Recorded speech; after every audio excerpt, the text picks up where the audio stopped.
जिसके जीवन में थोड़ा भी सत्संग आ जाएगा, सत्संग की कृपा से जिसका थोड़ा भी विवेक जग जाएगा, वो तो इस बात का अनुभव अवश्य ही कर लेगा कि भाई यहाँ दुख है। वो भले उस दुख से मुक्त ना हो पा रहा हो, उसके अंदर इतनी सामर्थ्य न हो कि वो दुख से मुक्त हो जाए, पर ये दुख है, ये क्लेश है, इतना अनुभव तो उसको होने लगेगा। क्योंकि सत्संग के प्रभाव से जड़ता दूर होती है ना। अगर शरीर का कोई हिस्सा सुन्न पड़ जाए तो उसको ना ठंडा लगता है ना गर्म लगता है, लेकिन वो सुन्न होना कोई अच्छी बात तो नहीं है ना। सुन्न होना तो रोग है। सुन्न होना माने आपके भीतर रक्त का संचार ठीक से नहीं हो रहा है, कोई रोग है, अच्छी बात नहीं है वो। डॉक्टर कहते हैं चिंता की बात है, अगर शरीर का कोई अंग आपका सुन्न पड़ रहा है तो चिंता की बात है, ये रोग है।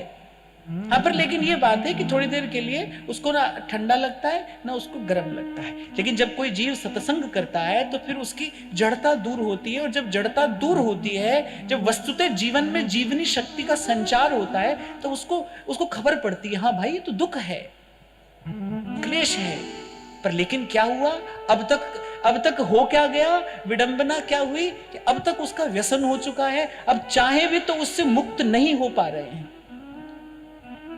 संसार में किसी में ममता आसक्ति हो जाए वो कितना दुख देती है। मुझे लगता है संसार में इससे बड़ी कोई पीड़ा नहीं है कि संसार में आपकी किसी में आसक्ति हो गई।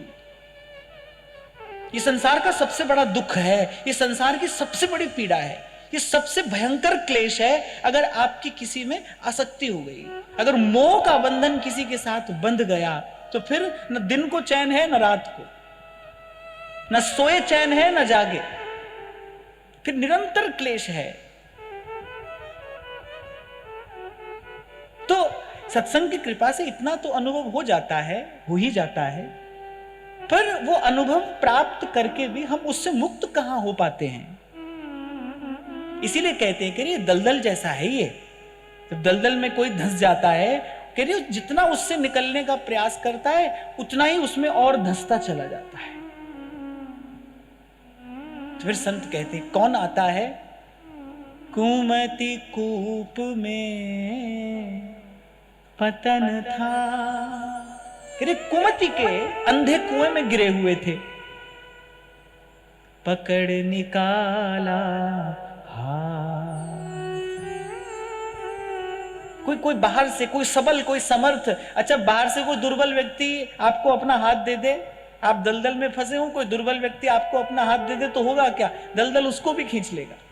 यही बात 2 दिन से मैं आपको बार बार कह रहा हूं, कैसे गुरु की बलिहारी जाइए, गुरुपुरा पाइये बड़ भागी। गुरुपुरा जो सबल हो, समर्थ हो, निकाल सके आपको,